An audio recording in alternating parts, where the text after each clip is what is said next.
Hello, everybody, and you are listening or possibly watching another episode of Playing Lame with Gamers, because half our cast isn't here. That's fine. Everything's fine. Everything's okay. Mentally or physically that's pretty much who. That voice you just heard is the amazing, great author J.S. Earls. And with him, we have my rudder for the evening, Dave Clements. Stop it. Rudder from another brother. I'm sorry. Moving on. And then finally, the only other person in attendance at the moment is Celeste. Also the only female at the moment. Yeah, but which is a scary thought. Squid is on the way. She is. You won't have to carry the whole party for long. That's a good thing since my character's very small. But you're halfling, you're tough. So you can, for as little as $1 a month, support us, and you can do fun things like watching us live and hearing live audio being traumatized early. Also being a part of our Discord where you can chat with us and we can talk memes and tacos and terrible Pop-Tarts. Terrible Pop-Tarts. Nice. All discussions we've had this week in the Discord that you could be a part of if you give us as little as $1 a month. Even if you can't do that, that's cool. We understand. Just listen, share, like, all the things. All right, so with that out of the way, let's go ahead and roll some theme music, and then we will recap. Playing games with strangers, you know there's no danger. So come on in, we're all friends, playing games with strangers.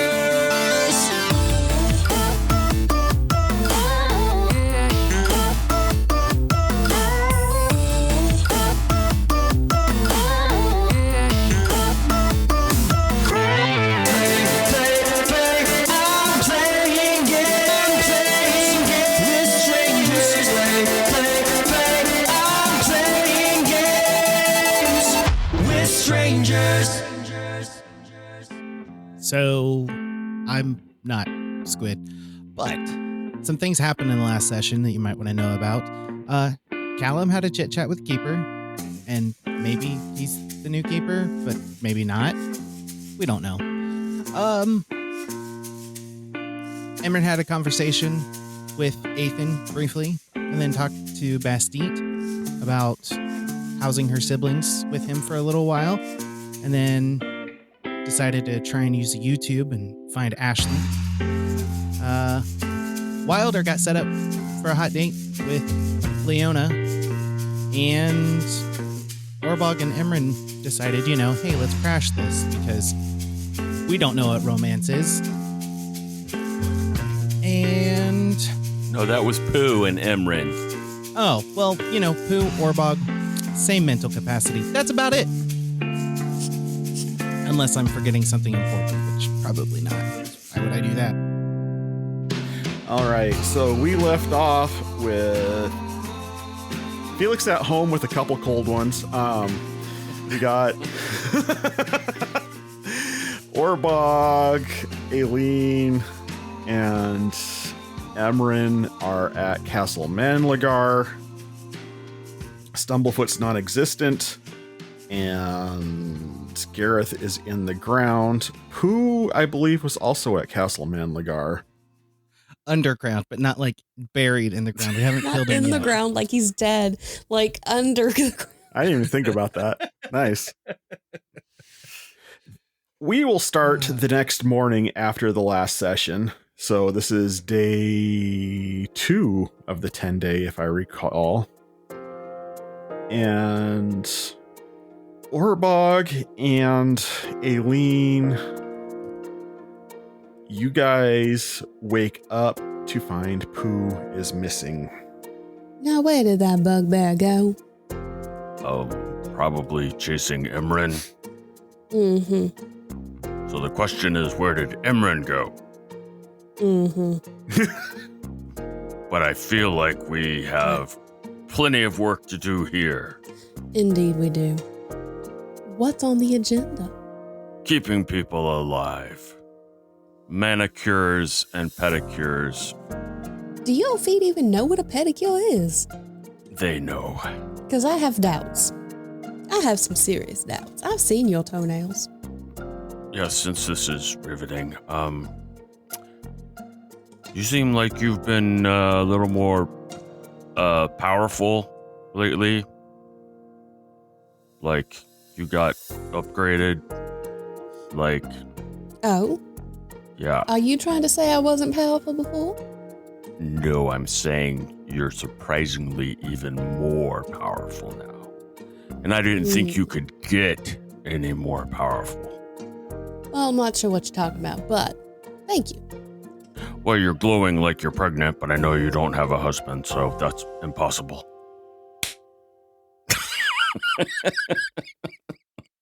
Okay, I'm trying to hint at the upgrade you got to the battle. Gonna nope out of that. I know what you're trying to do, but I'm just gonna nope out of that comment.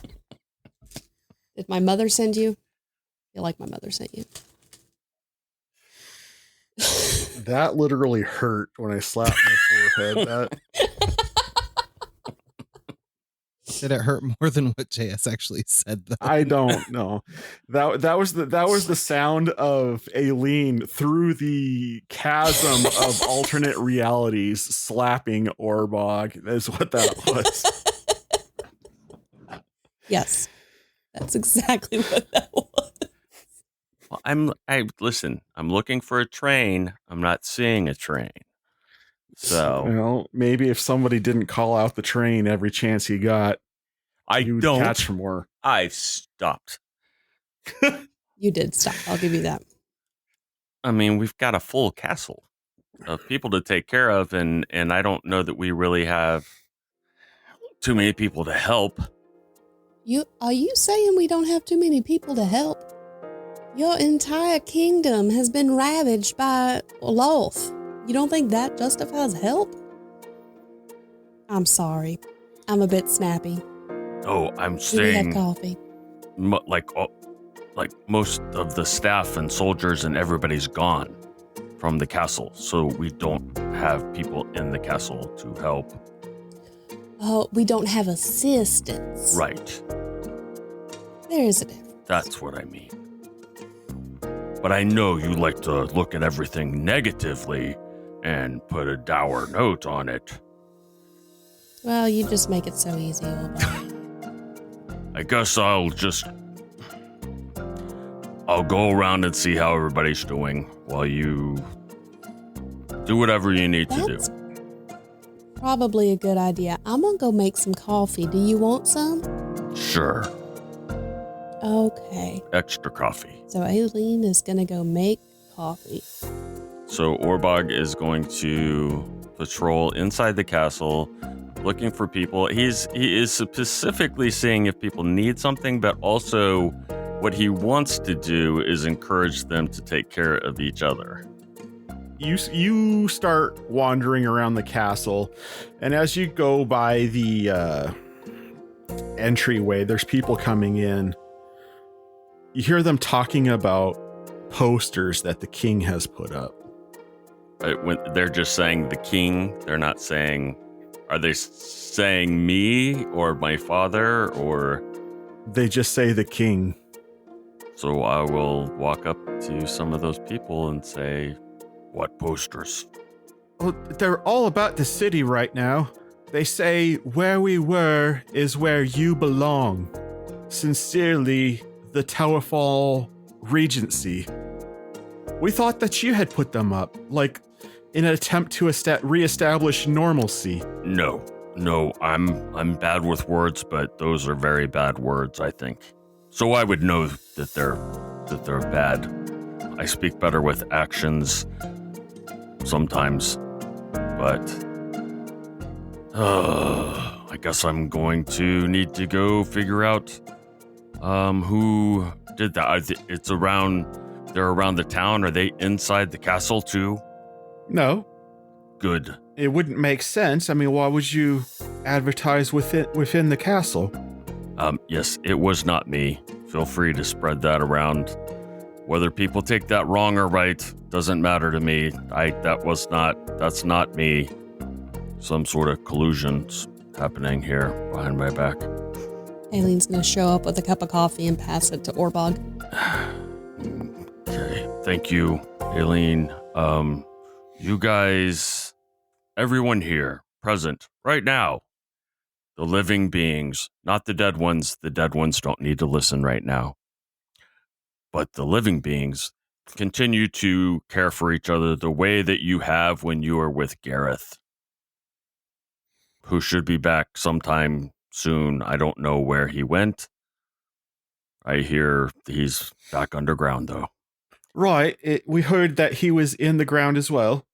Yeah, there's some nasty rumors going around about that, too, but I'll get to the bottom of these posters, and I'm going to leave, and I'm going to walk outside, and I'm going to head towards the home of my oldest brother and tear down any posters I see on the way. Yeah, you tear down like 5 posters on the way, and you've seen plenty throughout town. Varying messages on there, stuff like reunify into a normal life and back to the time before, stuff like that, kind of hearkening back to let's put this mess behind us and gather under your monarch. That's the word I was looking for. Matriarch kept trying to come out of my mouth, and I knew that was incorrect. And it never says who the monarch is. No, it's almost like it's an understood thing.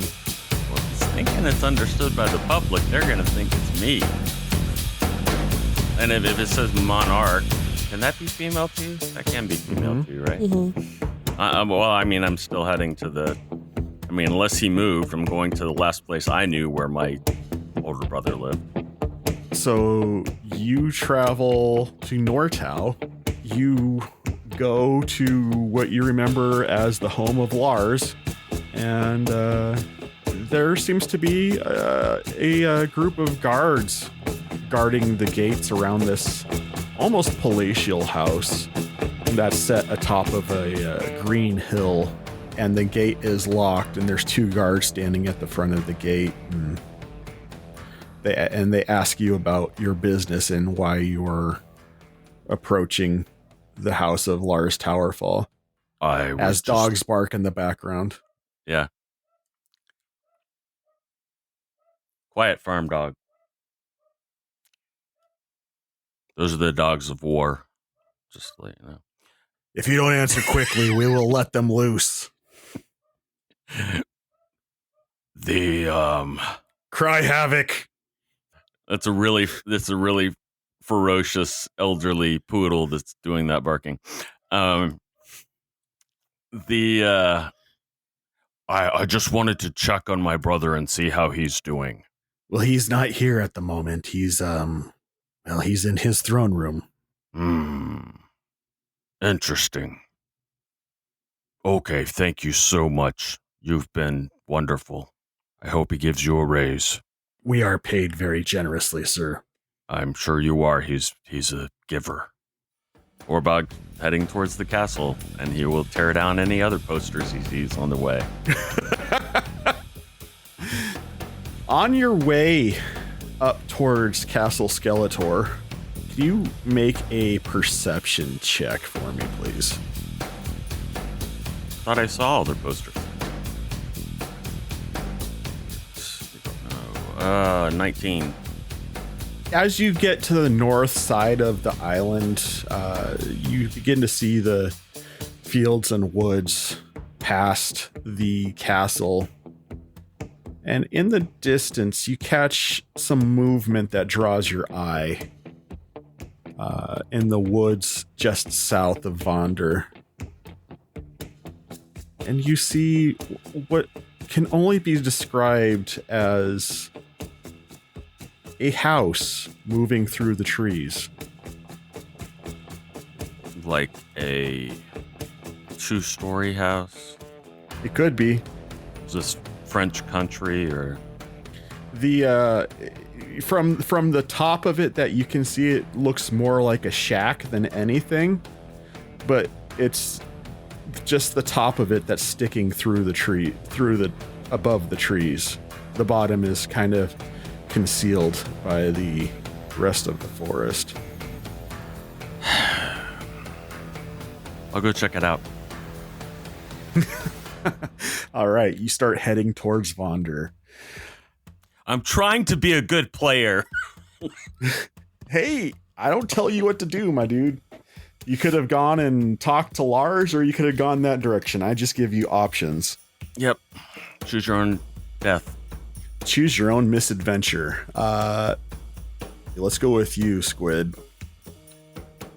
Backtracking some time a little bit, you were the first person to wake up in Castle Manlagar. Sounds right. How are you starting your day? Well, based on what we talked about the previous evening, I don't know where Orbog has gone, but He's still asleep when you. yeah. Currently in timeline, M is probably planning on staying with him because they talked about making plans and getting people involved and having him say less. Okay. As you get up and go to start make arrangements for doing that, you see a glimpse of a familiar bugbear leaving the castle. Well, I only know one. I would catch up to him and ask him where he's going, but that seems like a one-sided conversation this evening, so... You actually do catch up with him, and he just says north. No, he's not. No. Mm-mm. Can I chain Pooh to a chair? Is that an option for the evening?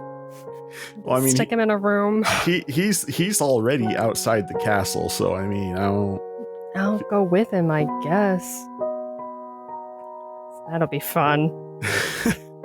I will try to convince him not to go where I assume he is going. Let's do this. Make a persuasion check. I'm very charismatic. Can I persuade him with strength? If you want to tell me how you intend on doing that. Oh, it's okay. Well, poetically. You want to guess what that was? Either really... I wasn't using my feminine wiles on Pooh. Oh, so it was low then. Gotcha. Arguably. Can't get lower. Oh, you got a nat 1. Yeah. So I guess we're going to the woods. He seems undeterred. He's like, I need to make it to church. Oh, okay. Well, okay. May I persuade him with strength and try to physically manhandle him back into the castle? Well, he's been walking as you've been having this conversation. I'll drag him through the streets if I have to. Like, the church is in the bad place, which M thinks of most churches probably, but specifically of this one. Tell me how you intend to physically... You know, I'm a big deer. I will barricade the way if I have to. Like, I'll stand in front of him and push him back until I can get his attention and make him nicely walk back to the castle. Okay. So you block the way, and he's getting a little irritated. Me too, Pooh. And then you hear a familiar voice coming from around the corner of the building you guys are stopped at, saying, "Come on, Pooh. We're gonna be late." Is that my father? No. Who is that? Sounds like Rhoda. She's not allowed to go to church either. We've talked about this. I will look at Pooh and say, we're not done here. Stay. And then go take care of the other one now, I guess. No one does as I ask them to do. I can't control people. It was nicely guiding. All right. You find Rhoda around the corner, and she just looks at you. She goes, "Oh, What's this about church, I hear? you wouldn't understand. Try me. Have you ever wanted to just not feel anymore?" Well, if Rhoda can beat a 13 insight, then when M says, no, not really, she actually means yes every day. But Rhoda has to beat 13, so... All right. I'll throw the die. She rolled a 15. Cool. M's a dirty liar. Things, despite your friend's efforts, things aren't getting any better. Rhoda, it's been a day. 2 days. And another Towerfall is assuming the throne. It's not going to be like that. Dad took me to church last night, and you don't understand. You just gotta meet Anna. She makes it not hurt anymore. We're gonna take Nikus tonight. No. I understand what's happening here. He is paralyzed in fear. He can't hardly even leave the house since we brought him back. And you would prefer that you feed him to the beast of Vonder? What are you talking about? It's just Anna. She sings, and then you don't feel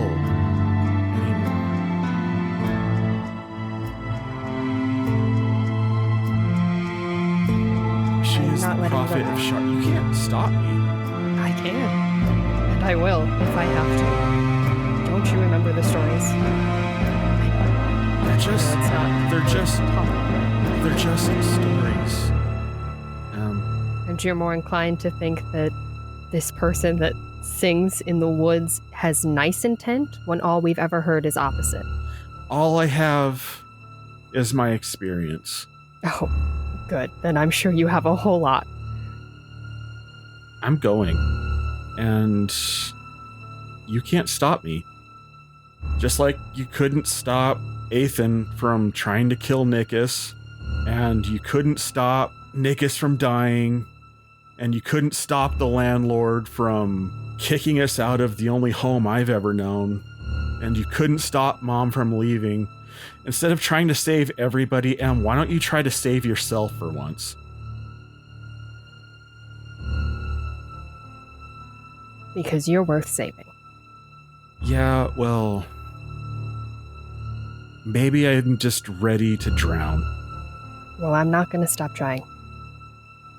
Let's go to the church then. You're not ready. You can't stop me. Or haven't you heard that before? She just looks at you and she goes, "You're not ready." And then she just walks back to the house that they've been stowed away in. Big sister's about to be real annoying and hang out with you all day. And then I'll come on, Pooh. I guess we're going to hang out until this evening. When we go to the church. you turned around and Pooh's gone. Pooh just left Rhoda? They were going to go together. Yeah. Well, that's a problem for Pooh to deal with when he's back next time, I guess. Has Emryn been noticing anything different about the town? Oh yeah. By the way, you've noticed some. There are posters around town. Do they say missing Fontar? With No. drawings that Pooh has made? Well, actually, you have seen a couple of those, but those I collected on the way. along with those, you also see stuff like reunification and taking you back to where we belong, and then they're just all signed by the monarchy. Does it have anything like that I can recognize who might have done it? Such as, I mean, I'm going to assume it's one of the Towerfalls. it's only signed as the monarchy. Hmm. But there's a few that talk about reunification, getting back to normalcy, things like that. Cool. That's going to go on the triage list for after my siblings are saved from eternal damnation. Eternal damnation. Slightly lower on that list. So, in the meantime, what are you doing? I'm playing the shadow game with Rhoda. She hates it. We're having a good time. Having a good time. Having a good time.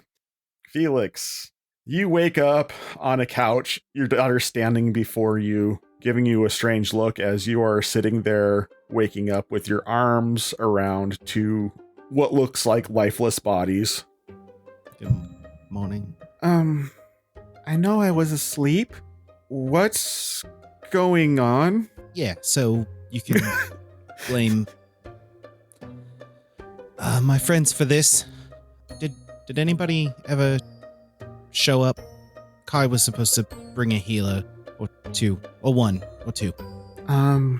Well, there was somebody at the door, and I saw you in here with your friends, so I told them you weren't home, because this might not look right. I didn't have instructions what to do, so I just... I mean, that's smart.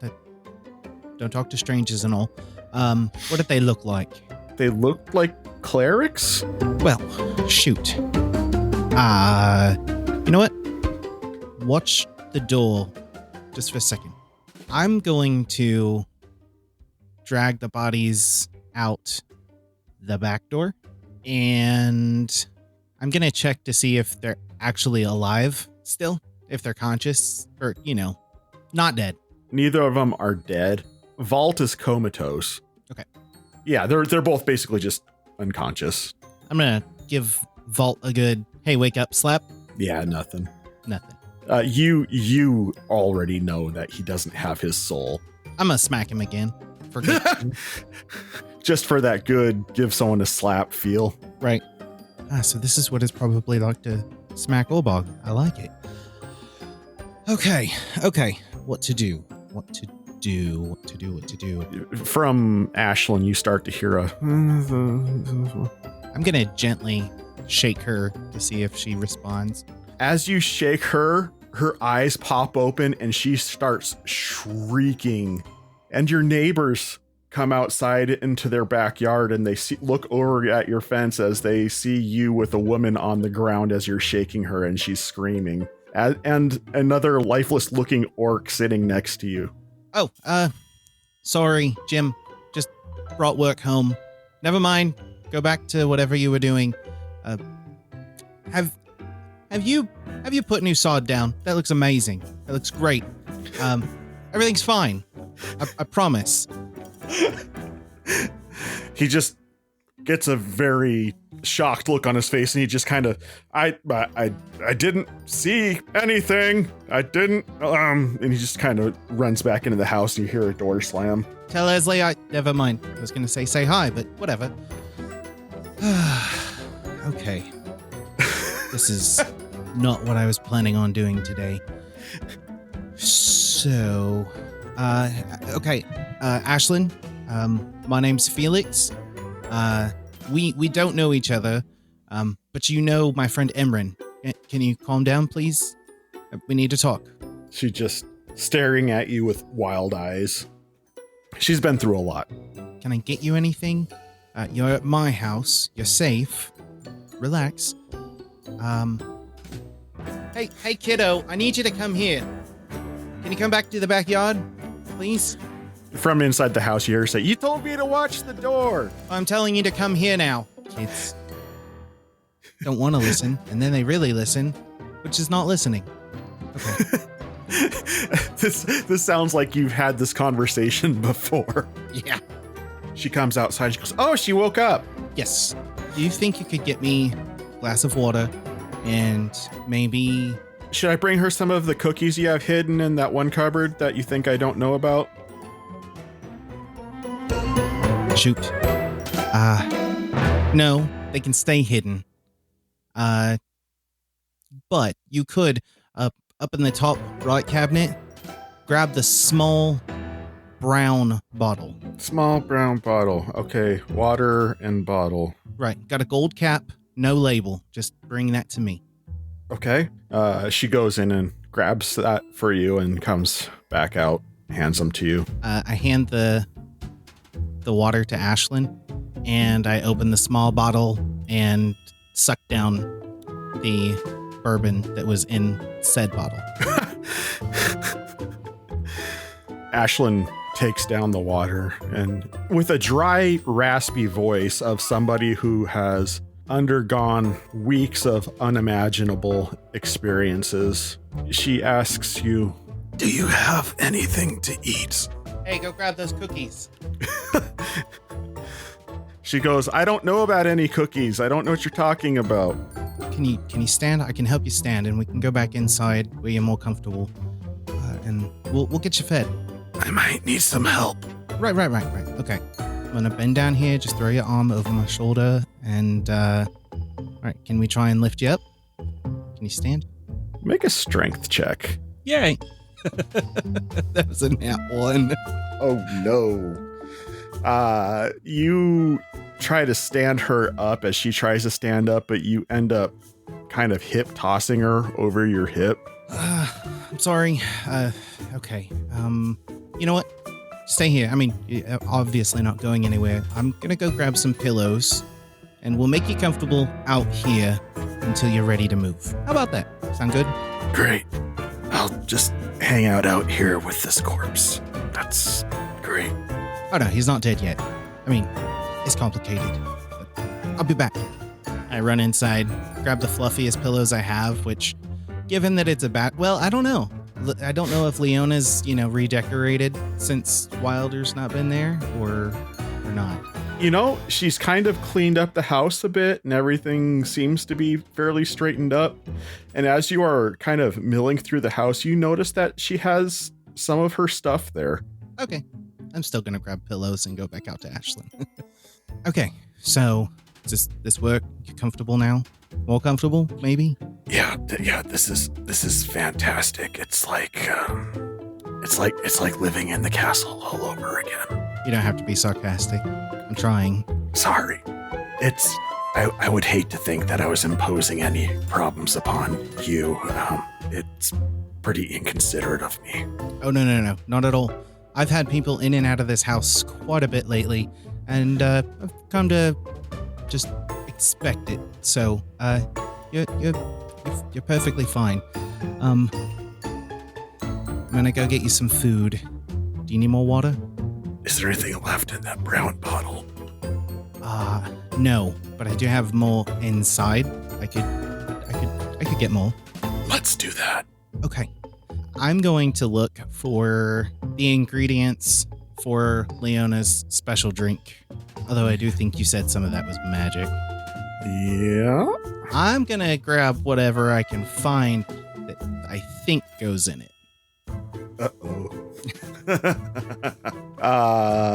Go ahead and roll me an Arcana check. That's an 11. You're pretty sure that the amount of wormwood and nightshade you have in there is still non-lethal. Pretty sure. Like 55% sure. As I'm walking the glass back outside, I'm going to use the Ring of the Grammarian. Okay. And I'm going to cast Minty Step. I need to make you roll something because Callum kind of broke it with Passed Without a Trace. Of course. What a jerk. I'm going to punch that guy. You might have a chance soon. You have to roll a d4. Okay. Give it the old college try with a d4. Sure. That's a 1. Oh.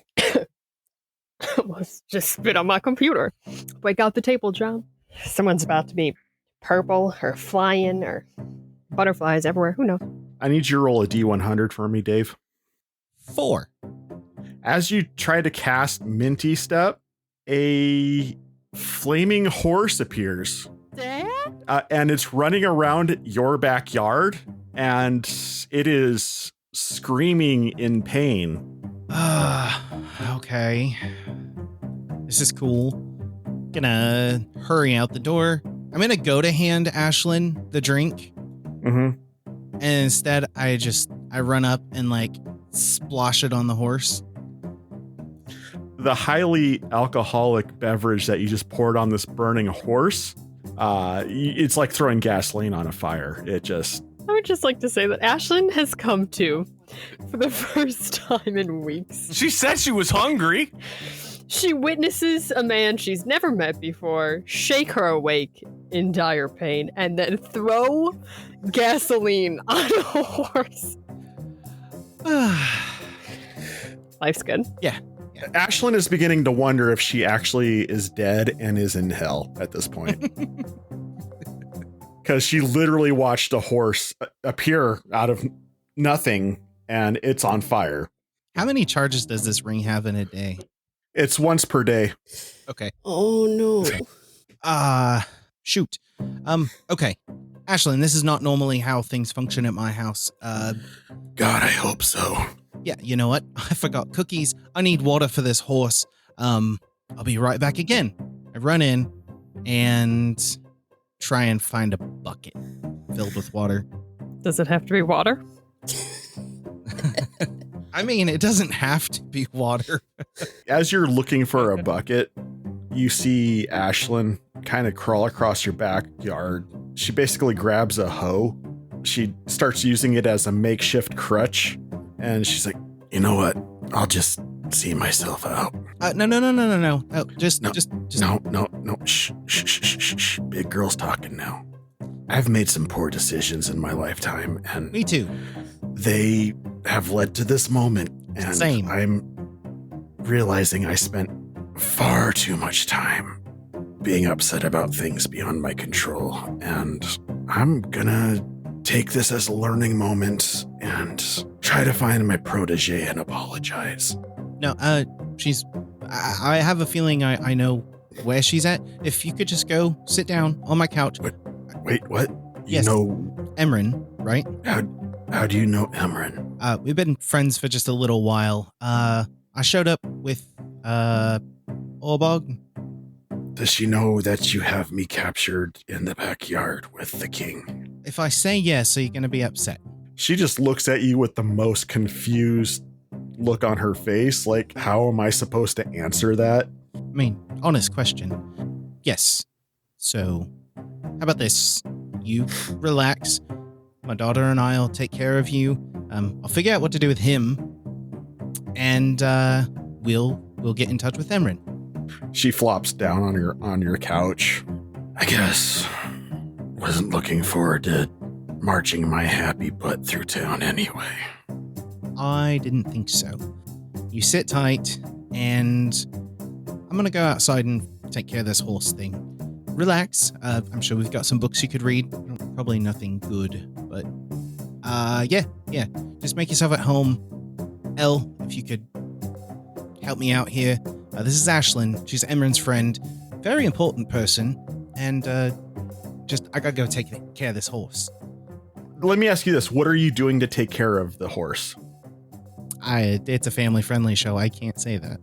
Okay. I'm being humane. Gotcha. Aileen, Yes. what are you doing? So you are the only one of the party who's still in the castle. I am making sure everybody is good and handled and taking care of things because nobody seems to be handling anything. Okay. From amongst the group of refugees from the Underdark, as you are handling things, you see a familiar face come from the crowd of people and approach you with a very familiar looking smile. Can I help you? Well, hello, Aileen Sugar Baker. How are you doing? Well, at the moment, I'm about 20 hands short. Here, take this. And I shove some sheets in this person's hand. Is this male, female, horse? He's a male, you would mistake him as being a male tiefling with a very, very large smile. Crap. Still gonna shove sheets in his hands. Here, fold these. As you shove them in his hands, they fold themselves. Now, how did you fold a fitted sheet? It's one of the things that you have to know about in hell. That sounds about right. Honestly. It's been a little while since we've last met, Miss Sugarbaker. I have a remembrance of who you are. What do you want? It's not about what I want. It's about what can I do for you? Well, at the moment, you can either be helpful or you can get out my way. Helpful? As in restoring your harp? You can't do that. Oh, I can do a lot of things. In fact, I could get you into a certain chamber that's been on your mind. What do you know about that? It's my business to know about things. Well, you better stop talking, honey, because if not, I'm going to leave you behind. I have enough snake oil around here. Snake oil. That's funny. You've always had a bit of wit about you. Some might even call it a charm. See, where I come from, nothing is for free. What would you be willing to give for access to that chamber? Well, I have this aunt. Oh, Tilda. She one of yours? Well, with the amount of intolerance that radiates off of her, she will be soon enough. I believe that. Okay, well, I don't know what I even have that you would want, and I'm not sure I want to know. I am not in the business of making deals that require things that I don't have to give. Tell you what, we have some common friends.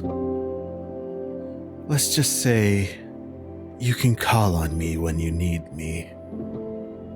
What is your name, dear? I have many names, but Okay, Mephistopheles, let's go. What's your name?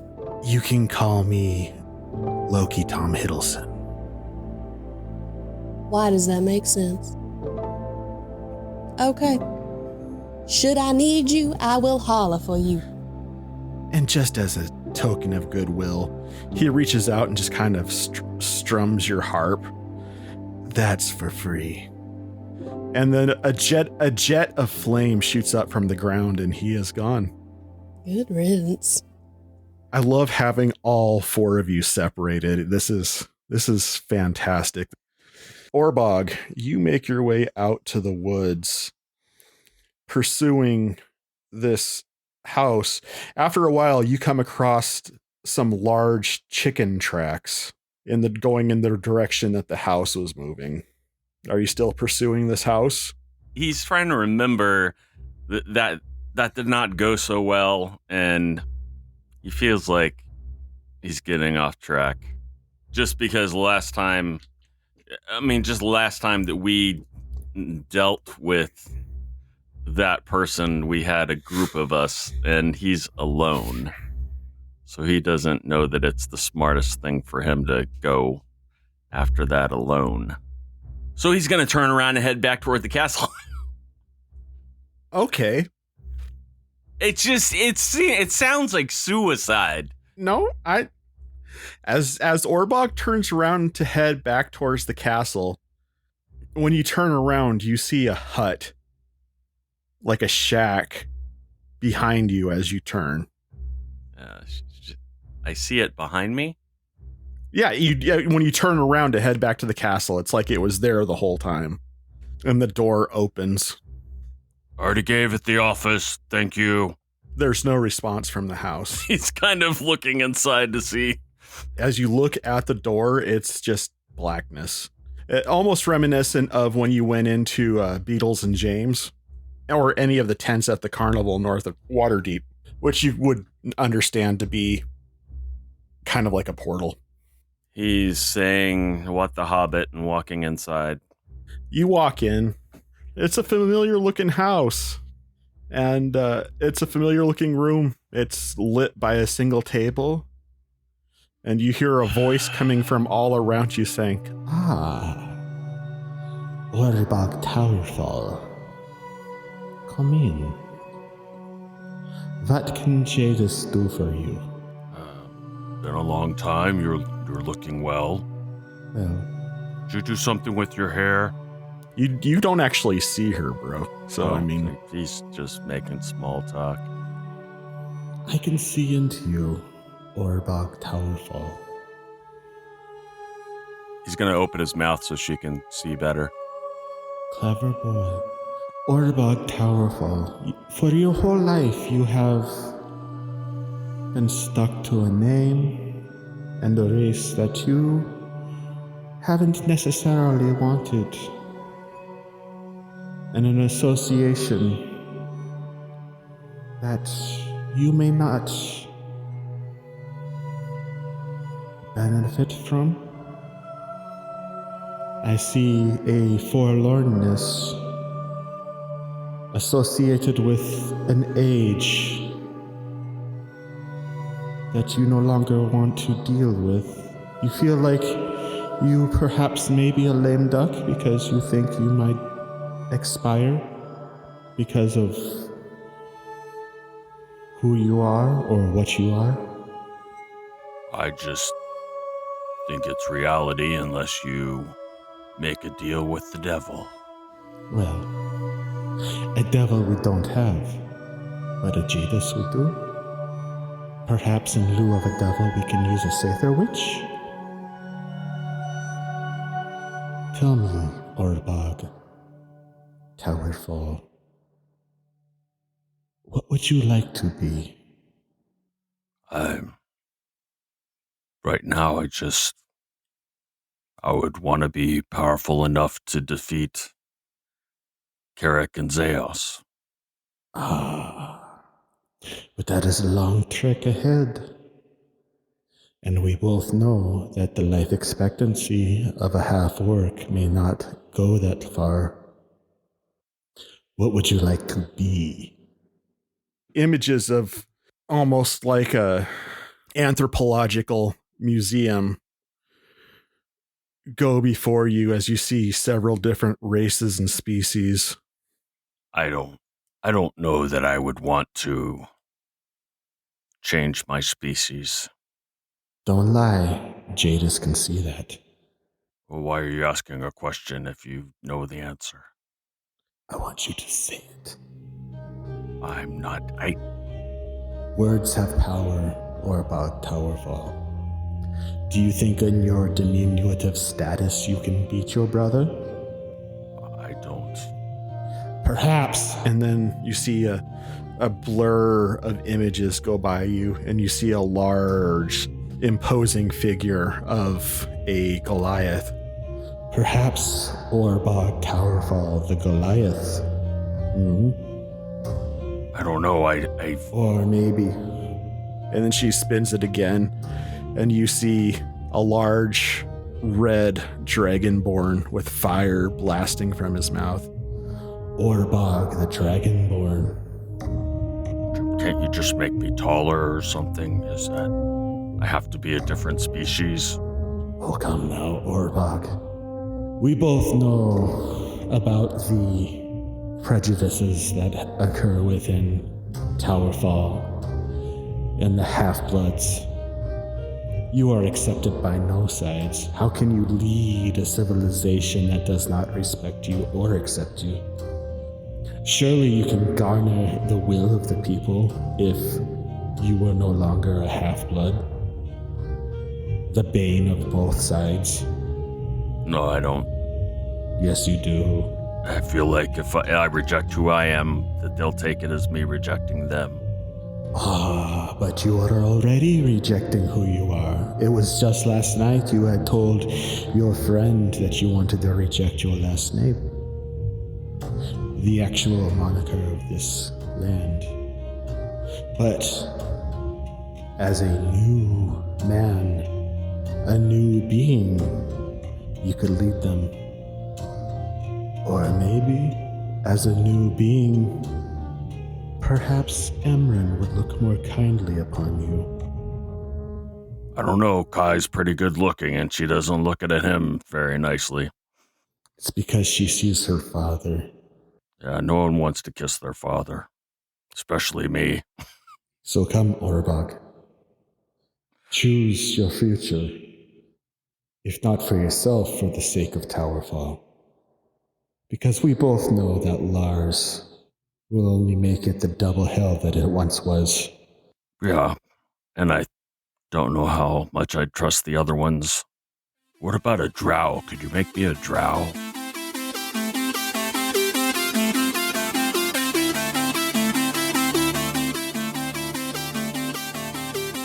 You have been listening to the Playing Games with Strangers podcast with the voices of John Haryu, Catherine Serwinski, Dave Clements, J.S. Earls, Celeste Mora, Josiah Crandall, Eric Campagno, and Steve MacDonald. The theme music was written and performed by Steve Arthur, used with permission. Find more of his music on Facebook or wherever you purchase music digitally.